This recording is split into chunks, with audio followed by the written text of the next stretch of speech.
Nithyanandam Paramasukadam Kevalam Jnanamurtim Dvandvatitam Gagana Satrisham Tattvamasyaadhilaksham Ekam Nityam Vimalamachalam Sarvadhi Sakshi Bhutam Bhavatitam Trigunarahitam Sadguruntam Namami.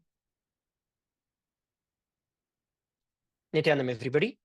We welcome all of our viewers from all around the world who are seated and joining us in today's session. And today we actually wanted to take an opportunity to share with every one of you about the recent developments that have been going along with Dharmasthala. I know many of us may be aware, and there are also many of us who are unaware of what has been going on. And what we are looking at today is not just a one-off incident, but it's a classic example of how all the Hindu institutions are being targeted very, very systematically. So that's exactly what we are going to be looking at. So I'm going to take a few moments to share with every one of you an overall picture of what's going on. And we also have the various sannyasis from Kailasa, from the Sovereign Order of Kailasa's Nithyananda, who have joined us on this panel today.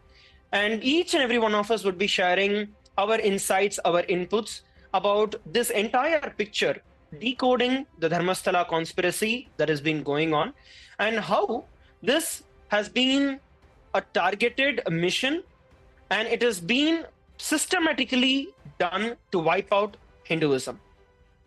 Now, before we enter into our understanding about Dharmasthala itself, let's look at the Hindu Holocaust itself.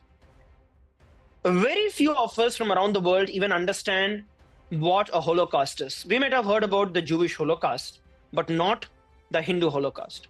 And when we look at the genocide that is going on, the Hindu genocide is the world's longest, noted the longest and the most brutal persecution of the most non-violent and the most contributing community in the entire human history. The stats that we are looking at is staggering. I'll invite our panelists also here to share in terms of how each and every one of these historically recognized and historically noted and recorded stats have been there with regards to our persecution of Hindus. So if you see that over the past almost over hundreds of years, the Hindu persecution, the Hindu Holocaust which has been going on is not something that some people think, oh yes, Hindus were massacred hundreds of years ago, and now in the modern day, nothing has happened like that. Many people have even forgotten the history. Many people have even forgotten and are not aware of what is happening in the present day. If you take from the history, over 500 million Hindus have been murdered. There were 56 Hindu kingdoms, like the kingdom of the Pandya kingdom, the Chola kingdom, so many kingdoms. And where did all of them go? By 2007, the number of Hindu nations came down to 0. And this is not just ancient history. Ancient history is just to show that time after time, year after year, decade after decade, this is continuing and is happening even in the present day, giving the current case study of Dharmasthala. It is a cookie cutter model where the anti-Hindu elements use a fabricated lie and persecute the Hindu people, Hindu community, and commit genocide on the Hindu community. And finally, there is nothing left and the history just gets erased. This is the model in which time after time, the Hindu persecution has happened and is happening and will happen if we don't wake up, if the Hindus around the world don't wake up to this reality that is being presented now in the form of Dharmasthala, now in the form of the persecution against the Supreme Pontiff of Hinduism.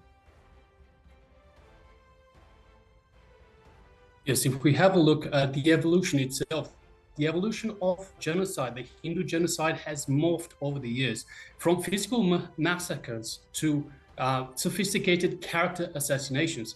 So we have a look at today's tactics, what they're using these days, the media disinformation, the lawfare, all of this is new for the 21st century. So we have the sophisticated methods from Hitler's 1,000 times lie to single broadcast impact, the controlled channels, the truth suppression through the media monopolization, and the character assassinations. Primarily, this was a tool before physical attacks. And the global amplification. International media is weaponizing for anti-Hindu narratives to destroy all of Hinduism through amplification into international media. The target strategy is the same methodology which has been used maliciously over campaigns against the Supreme Pontiff of Hinduism and are now being used against other institutions such as Dharmasthala. I think that's an important point in here, Maharaj. When we look at the attacks that have been going on, right, especially the recent ones with regards to Dharmasthala, it follows the exact same strategy that happened with Kailasa, with the Supreme Pontiff of Hinduism. And it's the same thing that keeps repeating across the years and across decades. In fact, right now, the same playbook is used. But the worst part about the whole information here is that not only international media uses all of this information to promote anti-Hindu narratives, but we as Hindus are so oblivious, are so criminally negligent with that we don't care about any of these things. When we look at the facts and the stats about this entire Dharmasthala that we will be covering just down the segment, it is staggering to see how many Hindus actually stood for Dharmasthala versus how many actually believed the lies and went with the other direction. See, there are two things in this. One is that one set of Hindus converted and they're like, yeah, in Dharmasthala is like this and believe. The other is that whole silent squad who don't speak, waiting to see which side is right or wrong. Not that we jump into the ground to say that this is our nation, that this is our tradition, and we will stand with solidarity, waiting for the justice and waiting to see which side the scale balances so they will pick on the other side. This is exactly how even during the persecution of Kailasa, the Hindus were, and now also during the persecution of Dharmasthala, the majority of the Hindus. Dharmasthala in Karnataka is known for its centuries-old Manjunatha temple, packed with thousands of devotees every single day. But now the same place finds itself at the center of national attention, with serious allegations of mass burials near the Netravati river and deep inside the forests. An unidentified complainant alleged that he was forced to bury and cremate hundreds of bodies, mostly in this endless saga, in this entire long historical saga of the Hindu Holocaust that is there. I also want to take a few moments, Premasrupa Maharaj, if you could brief the entire panel in here about the connection between Dharmasthala and Kailasa and the long-standing roots that Dharmasthala has. Yes.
Nithyananda, everybody. Sorry for the technical glitch. So let's resume back. Let's get back into it.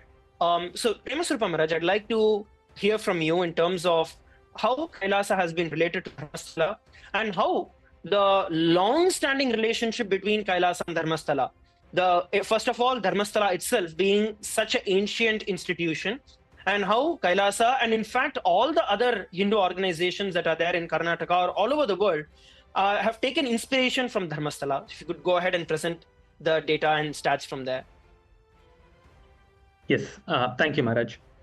So I wanted to firstly share that Dharmasthala has been there for many, many hundreds of years. More than 800 years, Dharmasthala has been established and is functioning, serving the humanity with the principles of Sanatana Hindu Dharma.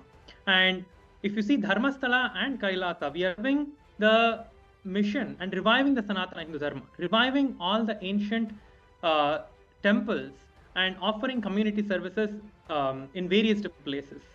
And Kailasa, for the last 4+ decades, is reviving the enlightened Hindu civilizational.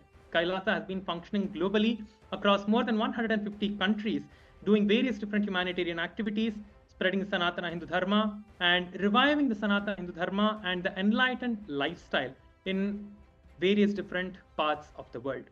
And the effort of Kailasa has always been to unite and revive all the different branches of the Sanatana Hindu Dharma, all the different sampradayas, the shanmathas, the different geographies. Also, the 21 ancient indigenous kingdoms, the Supreme Pontiff of Hinduism is the inheritor of all of these various 21 ancient indigenous kingdoms that were there in the Bharat. And doing these various different community services and activities for so many decades. And now the Dharmasthala is also doing the same thing, doing what Kailasa and Dharmasthala. You can see that there is so much of similarity, so many things that Dharmasthala has been doing for the Sanatana Hindu Dharma to serve the humanity, like offering free food. Exactly. Like offering free food and different various services to the whole world whenever there is a need. Yes, thank you, Maharaj. Just to add to that, so let's understand and educate ourselves a little bit about the significance of Dharmasthala, the Sthala Purana, as we call in Hinduism, which is the history of the place. So Dharmasthala, as Paramashivam Maharaj has mentioned, has been established for more than 800 years. 800 years ago, a devotee, a Jain actually, had the direct vision of Paramashiva, and Paramashiva instructed and guided him to build. Dr. Hegde directly received the darshan and the vision from Paramashiva to build the Dharmasthala. And if you actually take a closer look as to the Murti, the deity which is being worshipped in the Dharmasthala Kshetra, it is the Annappa Swami, which is another form of one of the many forms of Paramashiva. Annappa Swami is one of the forms. And the puja, which is happening to Annappa Swami, the pujaris are the Vaishnavites. So the temple, the administration of the whole premises of the whole the Dharmasthala Kshetra is happening by the Jains, by the Jain community, and the puja, the pujaris, the people who are offering of the worship and maintaining the temple, is being done by the Vaishnavites, those who worship Lord Mahavishnu. And the Murti itself is a Murti of Paramashiva. So you can see how such a beautiful communal coexistence is there in the Dharmasthala Kshetra. It is one of the very beautiful and very unique points about Hinduism, whether our beliefs or personal Ishta Devatas, all of that can be varied and can be different forms and different manifestations. But we all beautifully live in coexistence with each other. And Dharmasthala is a beautiful Kshetra which is practicing and showcasing all of this to us in the modern 21st century. Exactly. Actually, I want to share over here the important concept that you are bringing, right? In terms of how Dharmasthala is a communal center, which brings in all inclusiveness of various traditions of Hinduism that are there. And it also runs a facility as a facility for the entire Karnataka, especially the whole southern Karnataka. Dharmasthala is also a place, one of the very few institutions that is even till date having legally the rights to solve disputes. So the very word Dharmasthala itself means it acts as its own court. So even now, let's say the various judgments that are passed by the chief, right, Dr. Hegde ji, are taken into account, and that is what is implemented even legally. So Dharmasthala holds a very, very important position. In fact, Dharmasthala is, I would say, a gurupeetam for all the Hindu organizations that emerged. And even I saw many other videos as well, the various other Hindu organizations. Everyone, all of us, drew the inspiration from Dharmasthala, the way that they have been doing the Annadan. And literally every ashram, every mutt, every adinam that is there has been following the very same trend that is there. Even over 25 years before, Bhagavan went there physically to Dharmasthala, stayed in Dharmasthala, saw how the entire Annadan is being done, how they are organized and how they are doing it. And since then, over the last 25 years, we have been doing the Annadan. Kailasa has been offering Annadan services to the entire world with over 2 billion meals that have been served so far. And this continues to go on every single day. So all of this roots back to the inspiration that is drawn from Dharmasthala. So Dharmasthala is a very, very important aspect, is a very, very important entity in the entire Hindu organizations that are there. And today, when Kailasa stands as a nation, it began 25 years back. The huge endeavor of serving free food to the entire world began when Bhagavan went there to Dharmasthala, saw hundreds of thousands of people who were being served, over 1 crore people served every single year for absolutely free of cost as Annadan there. And once again, when this entire attack started, entire conspiracy and Hinduphobic attack on Dharmasthala started, Bhagavan was very clear that we are with Dharmasthala. And the representatives of Kailasa also met Dr. Hegde ji, and we presented Kailasa's flag, we presented Kailasa's official book in solidarity with Dharmasthala. And it was very clear voice to the entire world that Kailasa stands with Dharmasthala. And Dr. Hegde ji was also very, very respectful, very, very humble in terms of he was very happy that Kailasa is standing with Dharmasthala. He touched Swamiji's photo and offered his pranams and namaskar and shared with every one of our representatives who have gone there that just with the blessings of Swamiji, over 80% of all the problems have been solved, and all the balance 20% also will be solved with the grace of Swamiji. So that is how far back our relationship, Kailasa's relationship, is with Dharmasthala, and that is how far back all the Hindu organizations that are there that offer Annadan today date back to their, at some point in time where they have learnt it from Dharmasthala, where they've sourced the inspiration from Dharmasthala. So being given that it is such an important history that is there, let's take a few minutes to deep dive into what exactly happened in Dharmasthala. What exactly is the persecution, what is the persecution that they have gone through in Dharmasthala? Maybe Tattva Maharaj, you could uncover some of the facts for us here. Yes, Maharaj. So if you see, there's actually a systematic way how the genocide happens according to various studies. And that is the same playbook that has even started here.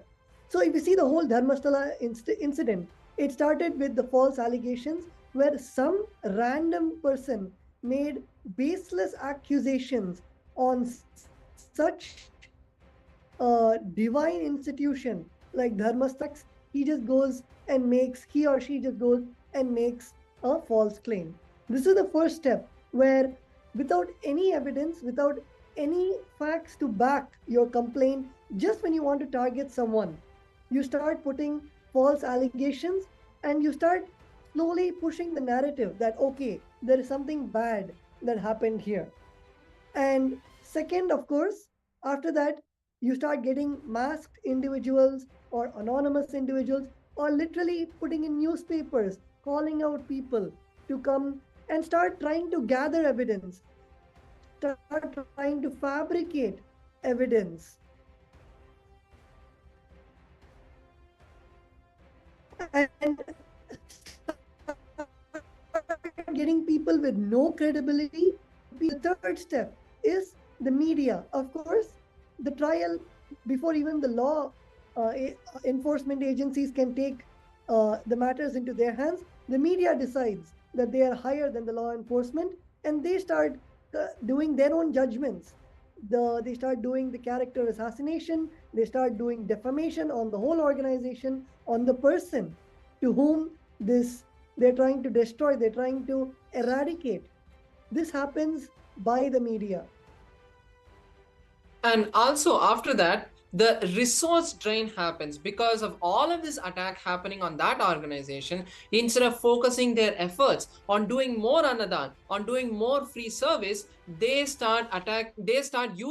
have to block their whatever resources they're doing, whatever charitable activities they're doing, and focus on trying to protect themselves.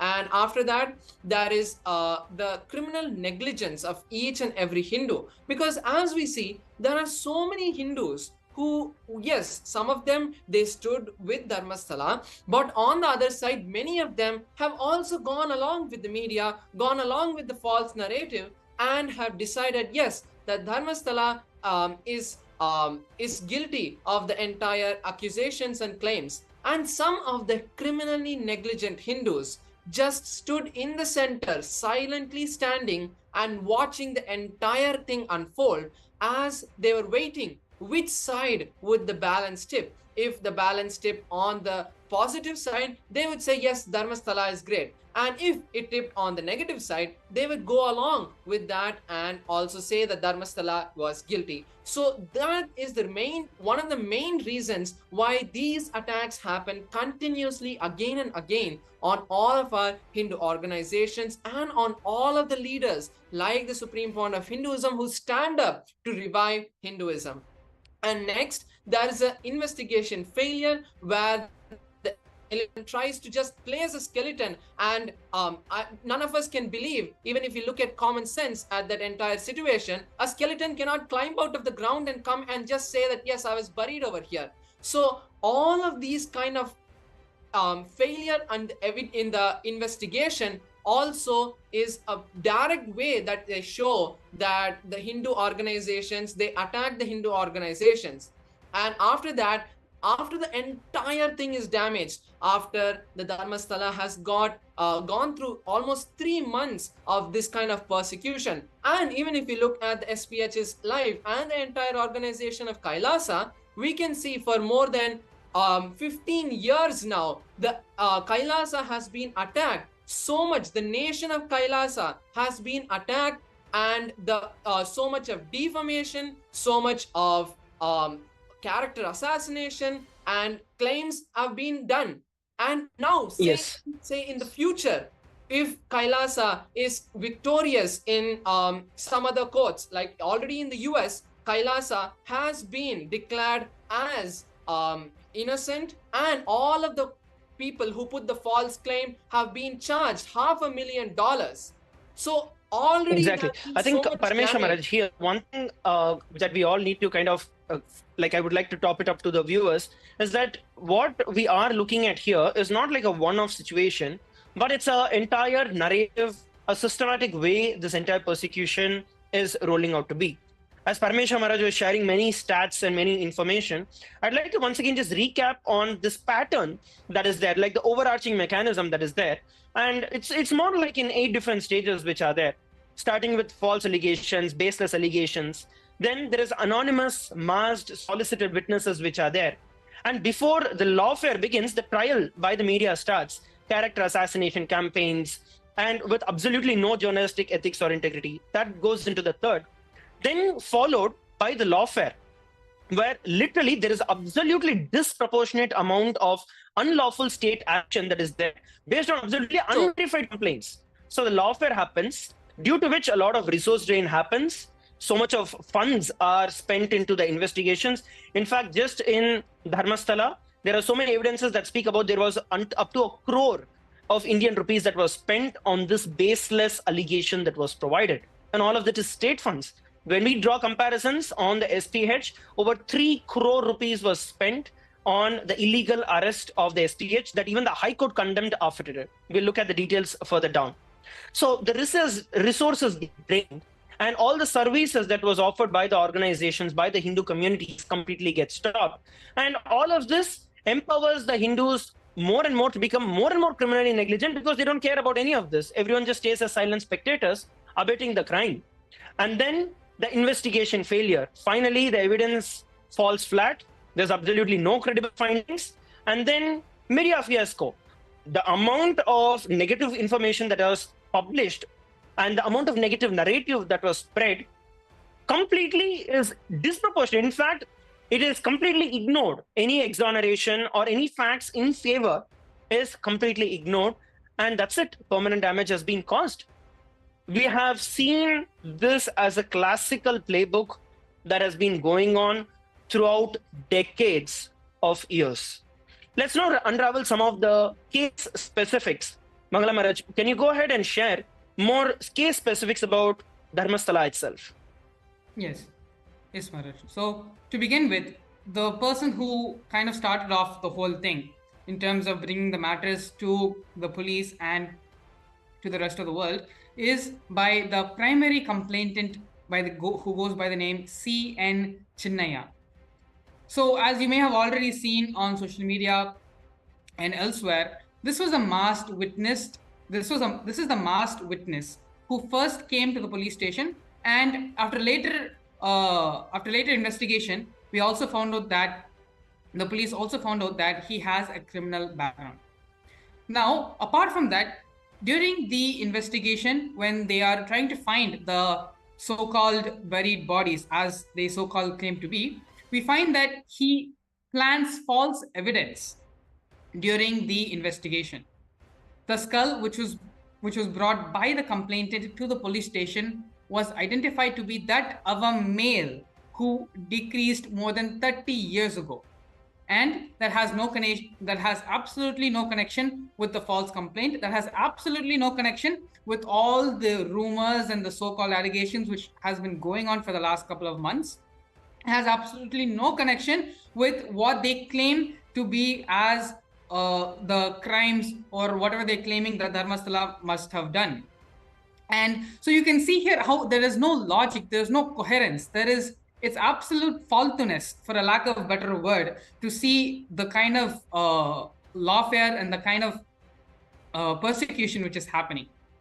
The complainant goes on to confess that the Chennai gang insisted that I should say burials were carried out, and they provided bones and changed my mind. These are his exact words translated into English. This is not something which me or anyone else is bringing to you. This is his exact words. And there was also a payment trail, but an unidentified Chennai-based gang provided training, money, and a scripted narrative. What does the Chennai gang have to do with something? In fact, I think, Mangala Maharaj, the recent news actually uncovers that there is a whole Maoist network into this whole thing. So it's not just a planned event, but it's also directly linked to terrorist organizations and Maoist Naxals who have been behind this entire thing. I think there are more information and stats out there in that field as well. Yes, and as I mentioned earlier, this primary complainant, C.N. Chinnaya, he masked his identity when he came to the police initially, but after later investigation, he was also discovered to have a criminal history of cattle theft, of loan defaults, and multiple times he has fled his village or from where he committed these crimes to escape punishment. So this is the kind of person you're dealing with. This is the kind of person who's coming and claiming all of these false allegations.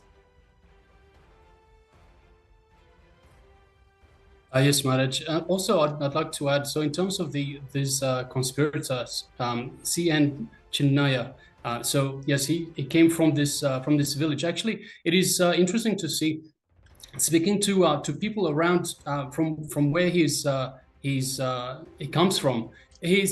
Everyone knows him to be a liar, someone who lies. Is a serial liar, and he also has he will do anything for money. So the moment this information came out and they knew that he was involved, they all knew the whole thing was a hoax. It was all in terms of making money, getting money out of for himself. And it's also interesting to see that he's also gone through a number of failed marriages. So he's someone who's unstable. He's not stable in one place, moves around, and he's just not a stable kind of person. So he appeared only as with a mask to start off with, to hide his identity. But why is that? Because of his cowardness. He's a coward. That's what he really is. He's a coward. He's trying to benefit from making up stories to benefit himself. So he has a criminal history of cattle theft, loan defaults, and also is very much known as a liar. In fact, one of his ex-wives has come out and said that during the entire time that she was with him, not once has he actually mentioned anything about these mass burials. So she knows that it's false. She knows that it's a hoax. It's definitely not true. And let's have a look at the next conspirator, Sujata Bhatt, land grabber attempting to seize temple property. Why? A disgruntled old lady who has had this grudge on the temple for some land that was disputed many years ago. So she's made up a story, fabricated this story that her daughter died at Dharmasthala, but there was no such daughter. That she never had a daughter ever. So how can her daughter go missing? How can her daughter be? It's all about a land grabber that was coerced into making up a story. So later she actually changed her tune. She said, no, actually, you know what? I don't have a daughter, and all this was fabricated. But we have actually, it's classic to hear this, Jnanashuddha Maharaj. Like, see, first thing is that one thing is from the beginning, this Chinnaya was trying to claim the whole events that were done, that thousands were murdered, thousands of women were murdered and killed and raped and then buried around Dharmasthala. So that began. Now, so much of damage has taken place. Now that guy is behind the bars. Now, then she joined along the same thing. So when initial complaint came, none of this came out. So there is a witness that is planted later. There is a victim that is planted later into this case. Now she also plays a card telling that, oh, it's missing. I don't have a daughter of that name at all. And we as Hindus, the worst part about all of this is just going to sit and listen to this as something else is happening somewhere else in the world. It doesn't feel like it is ours and it's our own tradition. And I was, in fact, speaking to a couple of our devotees also, like right before these shows, right? They were telling, one of our reputed doctors were sharing that in her, so she has a WhatsApp group where there are other practicing doctors who are there. So they do have WhatsApp groups that are there, like any other normal information, some random stuff that comes in, everyone chimes in, everyone pitches in, everyone puts their comments and all of that. But when it comes to any Hindu related, and all of them, mind you, all of them are actually Hindus, or any other Hindu, like anything related to Hindu news comes in, it's mute. Absolutely no voice from anyone, whether it is Dharmasthala, whether it is any other Hindu temple or Hindu organization or Hindu that is being affected or attacked. Absolutely no voice. And this is what gives the courage to these perpetrators, whether it is Chinnaya or whether it is that Ms. Bhatt. All of them have the courage that, yeah, they can just get away with it and the media is going to wag their tails in their direction. As long as they get news, as long as they are able to make money, their life is done with. But unless we stand together to make each and every single one responsible and accountable, share our voice, raise our voice for these, all these things are going to continue to happen. So anyway, when you were sharing it, I just wanted to share this because it just came up to say how these criminals are able to, just like that. Chinnaya doesn't have one evidence. 17 places were excavated with zero evidence. Sujata Bhatt, she was able to blatantly tell that her daughter was kidnapped, her daughter was killed in Dharmasthala and buried in Dharmasthala. Later comes to this, he doesn't even have a daughter.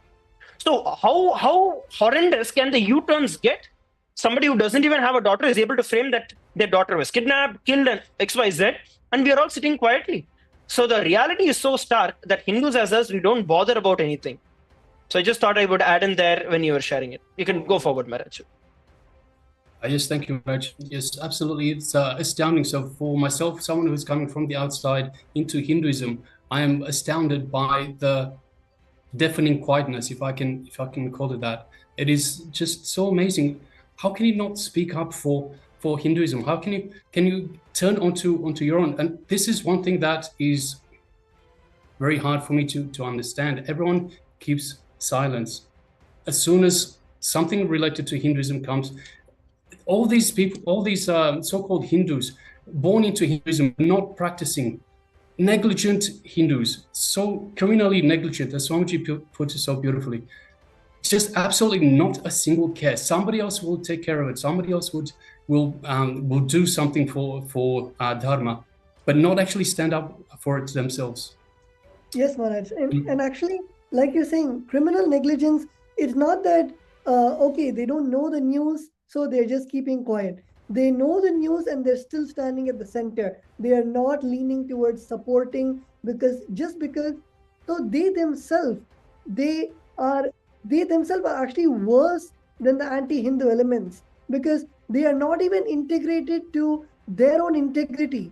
They're not integrated to their own the various sacred kshetras where they've been having an institution of 800 years of selfless service. They are choosing a cheap, petty criminal and trying to believe a cheap, petty criminal story than a 800-year-old sacred temple. And that is the attitude of these criminally negligent Hindus now. Even then, only after the results came, the 17 excavation sites which had 0 graves or no killing, the evidence of no murder and none of the actions that were alleged. Same way, even the forest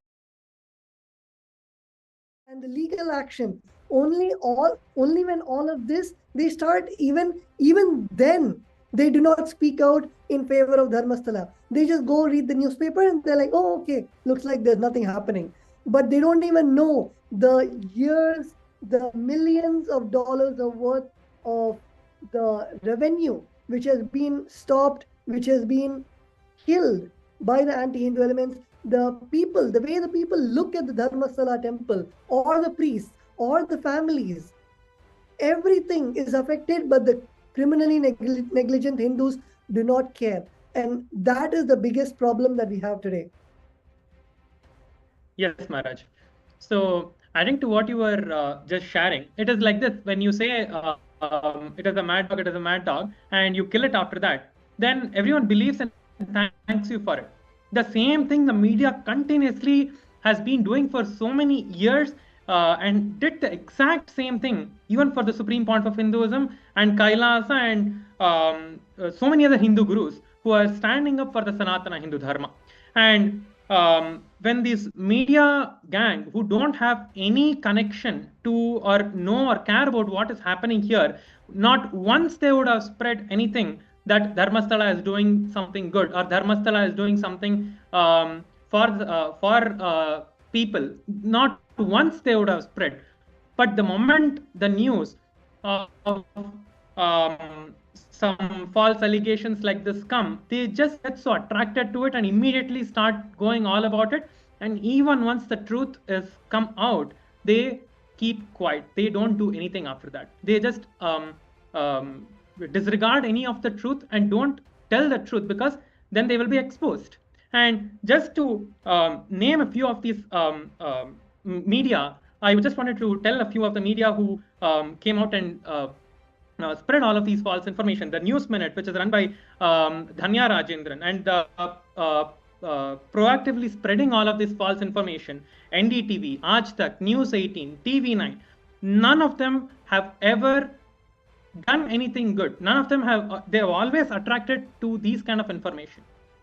And even the international media, like the racist international media that is there, like BBC, Al Jazeera, they have nothing to do with Hinduism. They don't know anything about Hinduism. They are racist. They are international media. Why are they coming and interfering in the local matters? They have no business over there. But everything that is anti-Hindu, they get attracted to it, and they are standing up for only the things that are adharmic and against the Sanatana Hindu Dharma. I think this is something that we all need to really understand and look into figure out what does, whether it is BBC or Al Jazeera, have to do with Dharmasthala.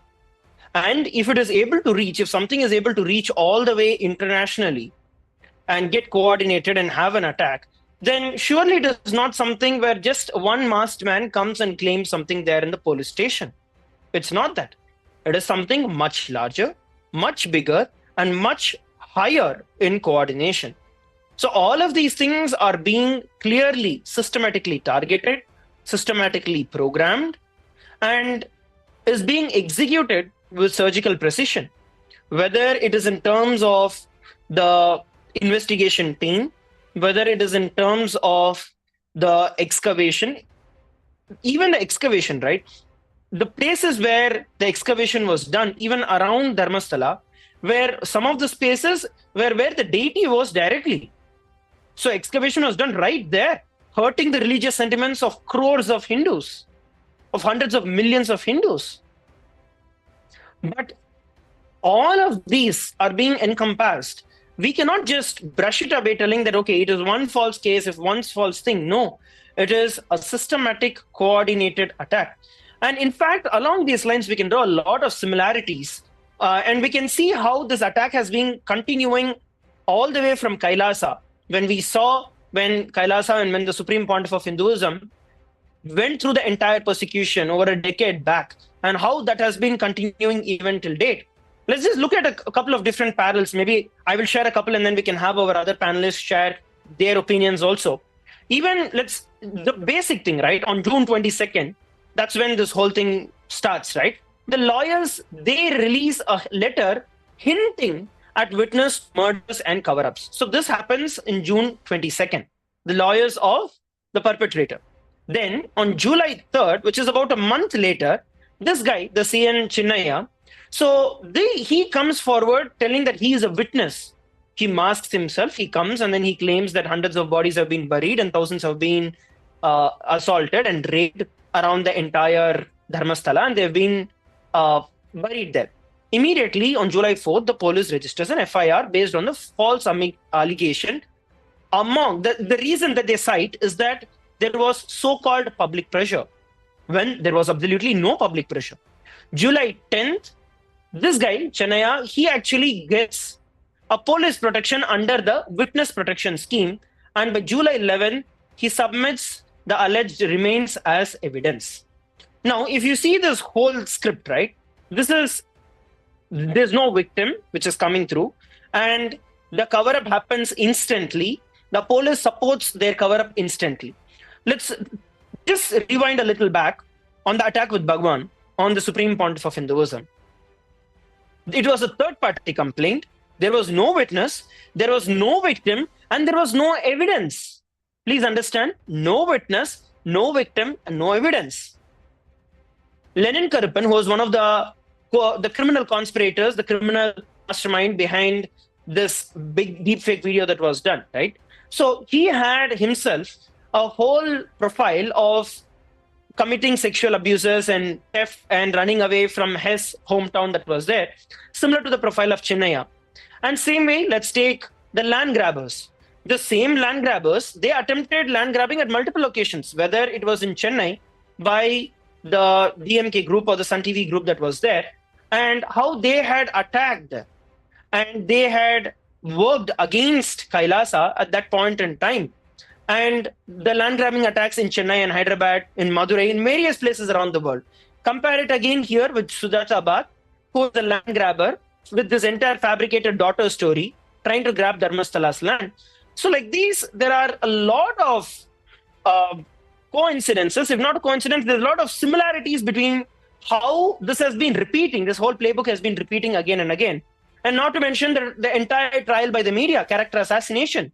There, Bhagavan was defamed and completely worked in an organized manner by the entire Hinduphobic anti-Hindu media and disproportionate state responses. If we look at in Dharmasthala itself, right, 17 excavation sites were done based on a false case. And when you compare it to what happened to Bhagavan, to the Supreme Pontiff of Hinduism, over 600 policemen were involved in the illegal arrest in 2012 of the Supreme Pontiff of Hinduism, which the High Court condemned after that. But there were 600 policemen. So disproportionate state response to this entire activity. And then the excessive use of state funds.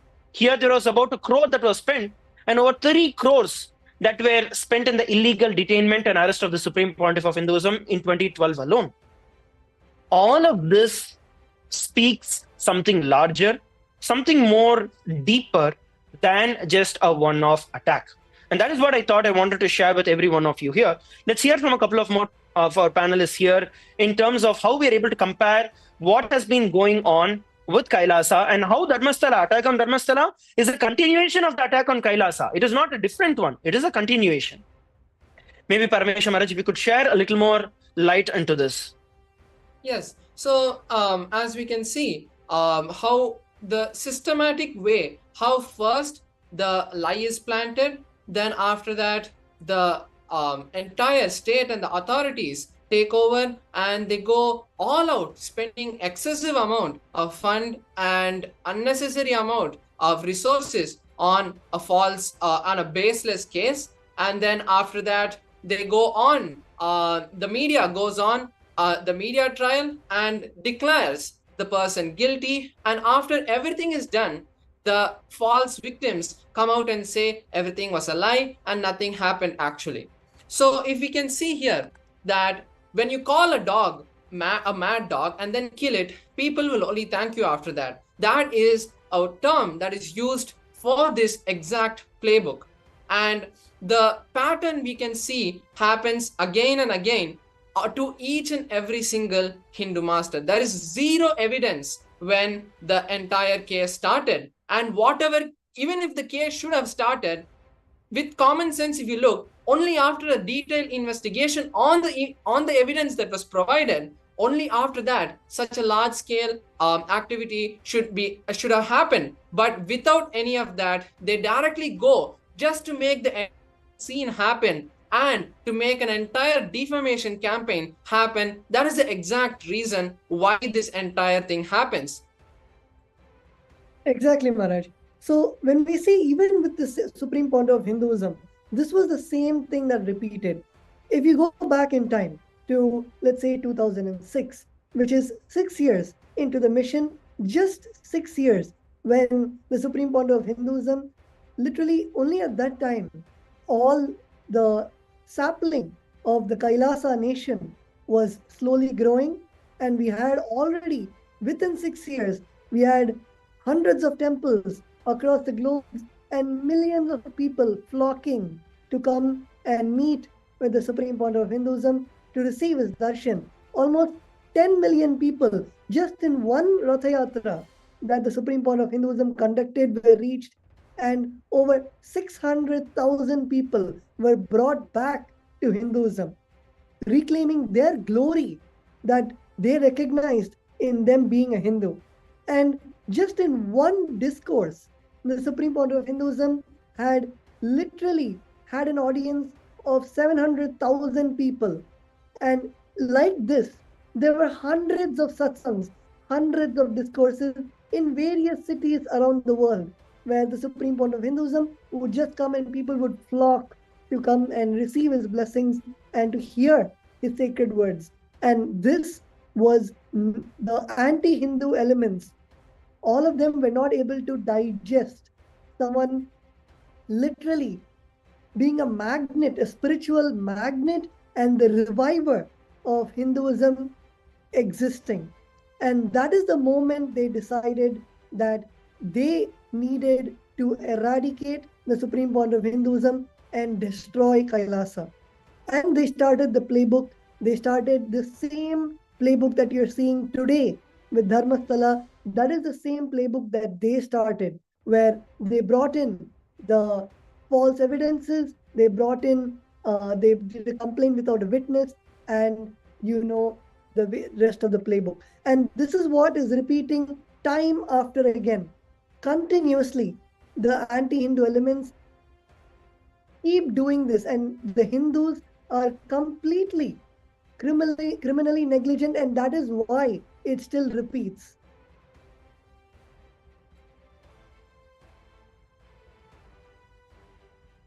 In fact, when we look at this further, right, the attacks not just stopped with character assassination, but it was actually straightforward physical assassination attempts. There were over 70 assassination attempts on the Supreme Pontiff of Hinduism.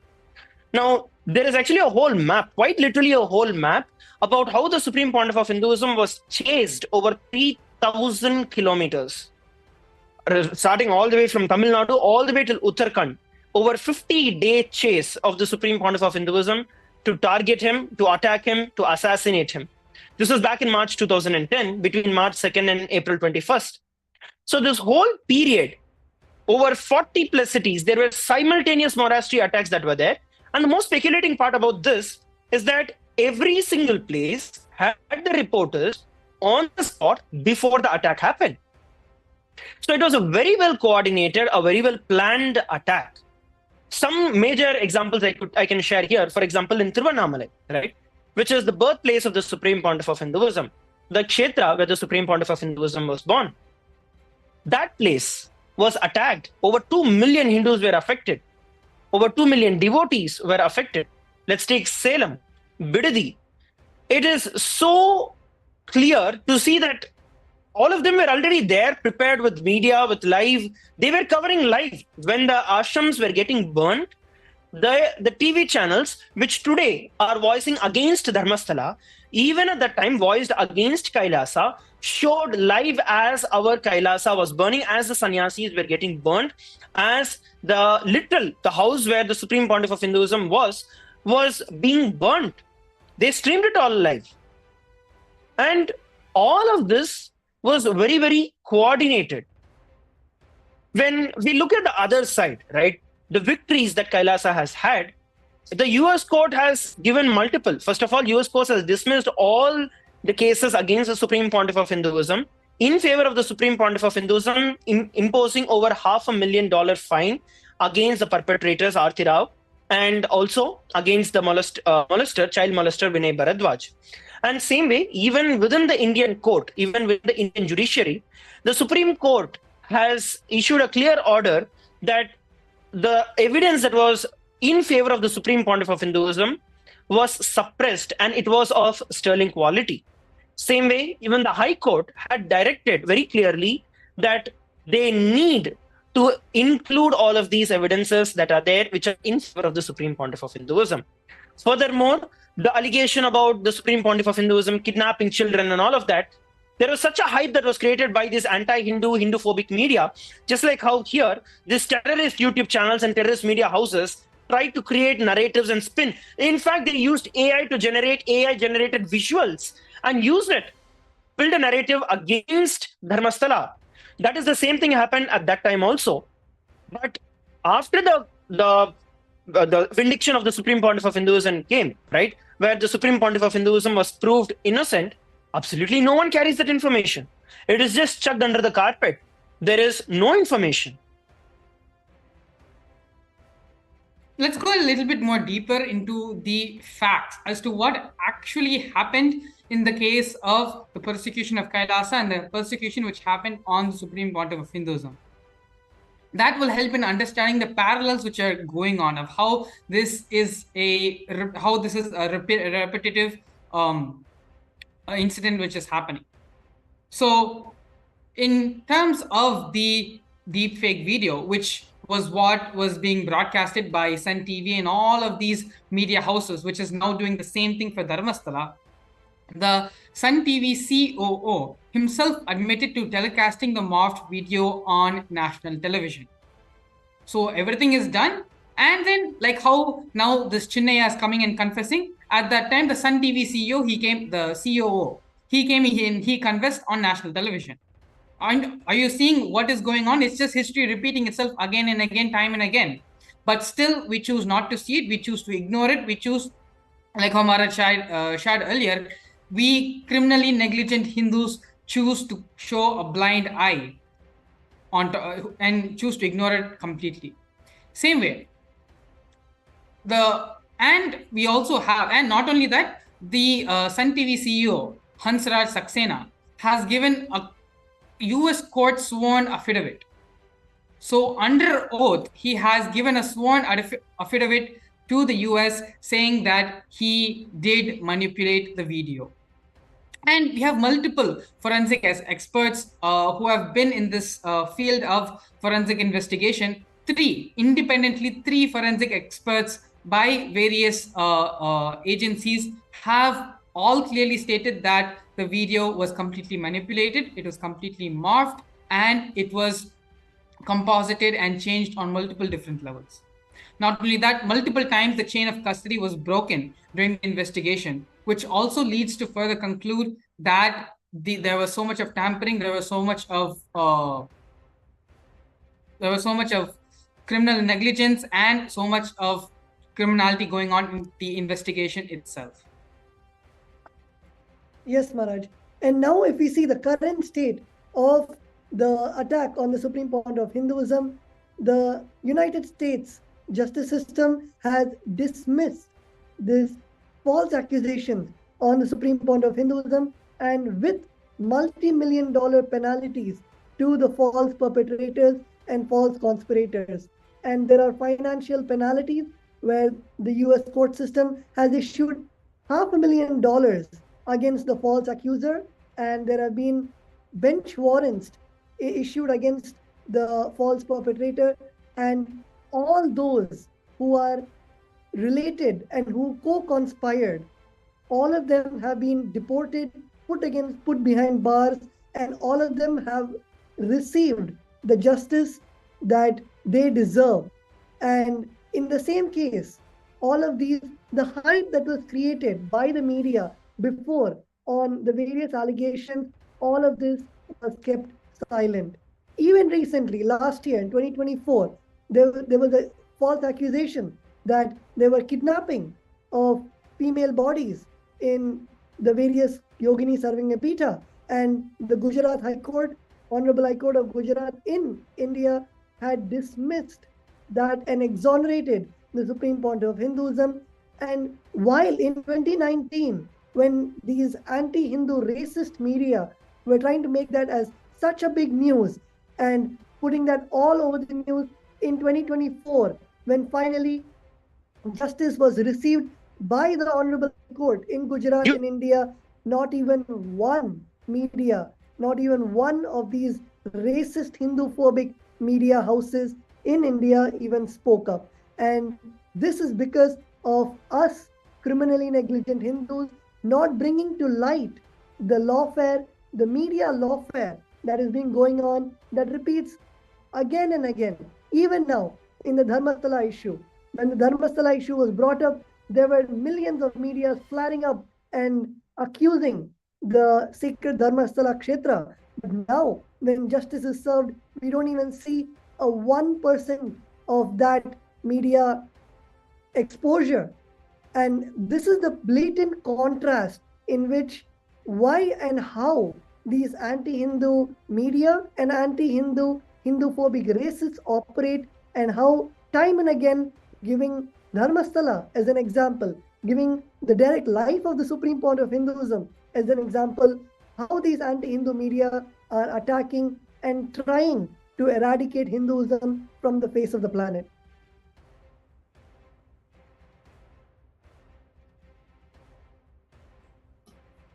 And in fact, despite all of this persecution that has been going on, the services continue to happen. When our representatives, when Kailasa's representatives went there to offer our solidarity to Dharmasthala, the services continued to happen. Annadan was continuing to happen. People were continuing to be fed. The rituals continued to happen. So despite all of these attacks, despite all of these, so much of persecution that has been going on, the services continue. Exactly just like how Bhagavan has been doing. Despite all of these persecutions against Kailasa, the amount of contribution that has been done is immeasurable. Over 150 plus indigenous partnerships and various over 1,000 plus UN recognized organizations operating in over 160 countries, providing free education, free healthcare, free meals. And statistically speaking, we have served over 2 billion free meals. And We've been providing education. We've been providing health services, environmental projects, youth empowerment, women empowerment. Continues to go on and on and on. It is time that we, as each and every one of us Hindus, we drop the suicidal criminal negligence that each and every one of us have been holding. That when you feel that, okay, I am not directly involved in this, so I'm not affected by this. To drop this suicidal tendency, suicidal mental setup, suicidal criminal negligence that each and every one of us as Hindus have, and to stand strong, voice strongly whenever any Hindus are under attack, Hindu organizations are under attack, Hindu entities are under attack. Once again, Kailasa, we reaffirm our solidarity with Dharmasthala, and we continue to stand with Dharmasthala throughout this entire period.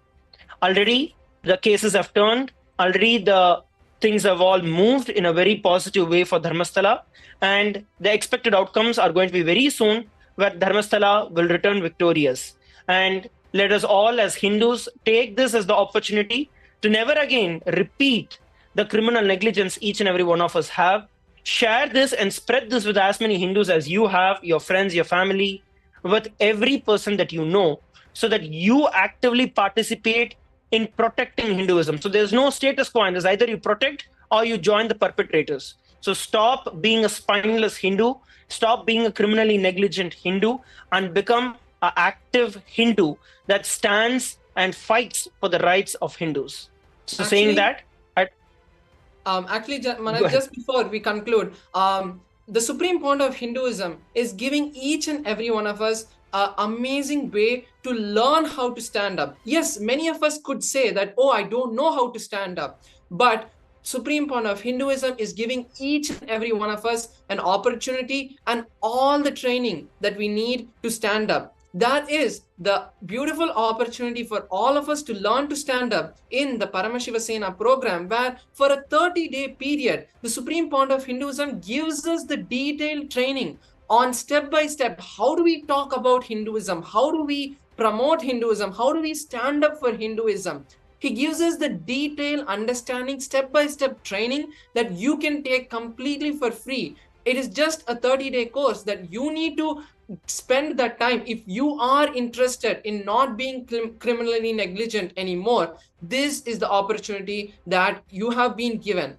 Every month, this amazing opportunity for each and every one of us is being given by the Supreme Pontiff of Hinduism, and also the United States of Kailasa book that you can download freely is available on kailasa.org. Just by reading this book, you can learn about all of the various ways Supreme Pontiff of Hinduism and Kailasa has been contributing to the Hindu community, has been standing up, has been reviving Hinduism, and also learn the language and the various lineages that have been standing up and how you're supposed to contribute, stand up, talk for Hinduism. So I just wanted to also invite everyone watching us right now to be a part of the Paramashivam program and learn how to stand up and be a voice for Hinduism. Thank you very much, Parameshwar Maharaj, for sharing the inputs about the Paramashivam program, which is freely available for everyone. You can head over to kailasa.org and register yourself for the Paramashivam program. The upcoming program starts in just about 4 days from today.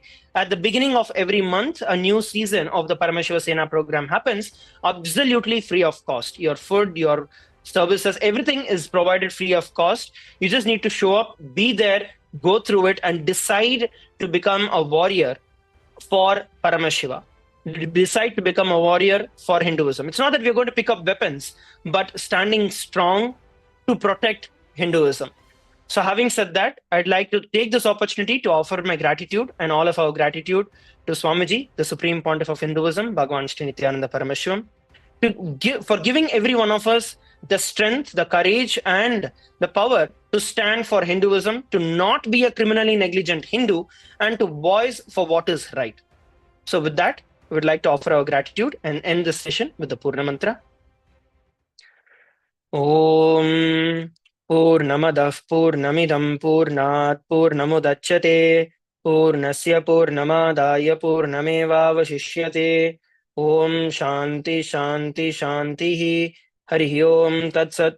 Sarvam Bhagavat Shri Nithyananda Paramashiva Padukarpanamastu. Om Nithyanandam.